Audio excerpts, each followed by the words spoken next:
Let's be honest, at one point in your life, you wanted to change the inner structures of a nested instance, but it's not currently possible in Figma natively, so I built a plugin called Instance Utils 2 years ago, and that's the first thing you notice it does. It also allows the rearrangement of multiple layers simultaneously. So layer rearrangement within nested instances, check. Now let's say I want to have this logo go to the center of the navbar. I can just, well, that's not something that's built into Figma natively. So we're going to click the swap button on Instance Utils. And again, we're going to shift these links to the left. Actually, let's have it back. I want to just change the spacer this time. And as you can see, there's no harm done to its parenting instance whatsoever, evidenced by the ability to freely switch variant properties. Let me actually give these text layers some overrides in case you don't believe me.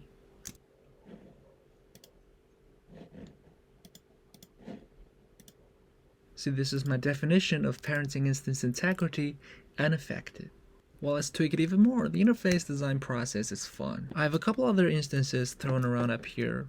I want to copy and paste to see how this more detailed user profile is going to look. Well, not bad to be honest, but it obscures the logo in the center, so I have to make some room in the left using the more simplified version of the links. And the search box also needs to go to the left as well. You know what, maybe not left, but rather like that. Yeah, we're gonna fill the container. Yeah, boy, that look like it has something going on. See how the sub menu behaves.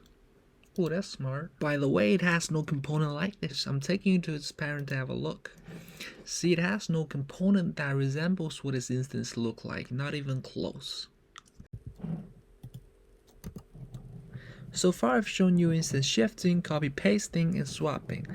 They work a bit differently when you hold down Alt or Option if you're on a Macintosh. Without holding the Alt or Option key, clicking on the swap button is simply going to swap the two instances with overrides intact. While holding the Alt or Option key is going to perform a main component swap, which is way more performant than the default because it doesn't transfer any overrides, which suits this particular use case. Holding Alt or Option key while clicking on the arrow function will assimilate the adjacent component in the opponent direction. And the same goes for pasting. If you hold Alt or Option key while pressing on the paste function, it will just paste the main component and attempts to keep the original overrides of the pasted node. Let's go and have a look at its main component to see what's going on. As you can see, it has two icons left and right and a label in the center. Alright, let's go back. So that's why the three dots icon on the left has been preserved. Again, here's before option paste and here's after option paste. Let's say I want to add a weak option here. So we need to increase the number of segment controls to 5. Ui, they lose my precious overrides. Crazy. Press Command Z to undo, and I'm gonna just drag a duplicate up here, probably make it smaller. And so now I can copy each of these individual instances. So now we're back where we were. Again, we're going to increase the number of segments to 5.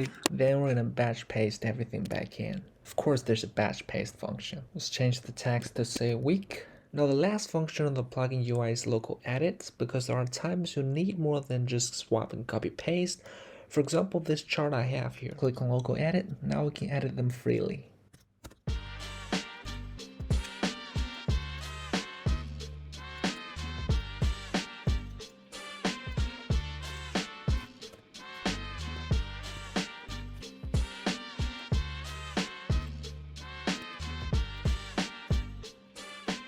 Now let's recalibrate these dots. For that I actually wrote another plugin called Dots on Vertices.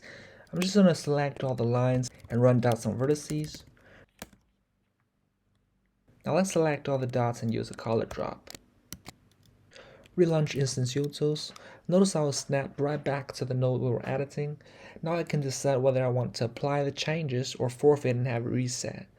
I'm going to hit apply since I'm happy with it. You may want to ask why I don't just simply detach it and make edit that way. Well, there are multiple reasons why you shouldn't attach component instances. Reason number 1 is that it's a bad habit. Reason number 2 is you may have valuable variant controls like the ones I have here. Because maybe I want to have it show X and Y titles later on. Reason number 3 is by keeping your instances intact, it's able to sync with your component library. Otherwise, you're effectively just copy-pasting frames is all you're doing.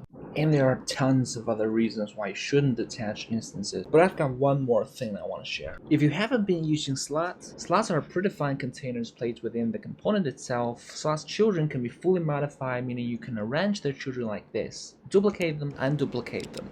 And because this input field also contains slot, I can go in and modify its children as well. So you can do whatever you want with the children's of slot. Let's make a duplicate here. Click anywhere outside the slot to exit, and when you exit, everything goes back to normal. Nothing is affected, as you can see. In fact, let me show you again by deleting these two children. So with built-in slots in the component, you don't ever need to touch the plugin interface. You just go in and add it. You know what that means?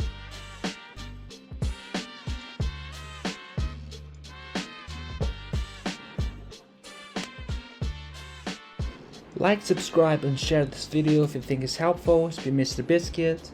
Bye for now.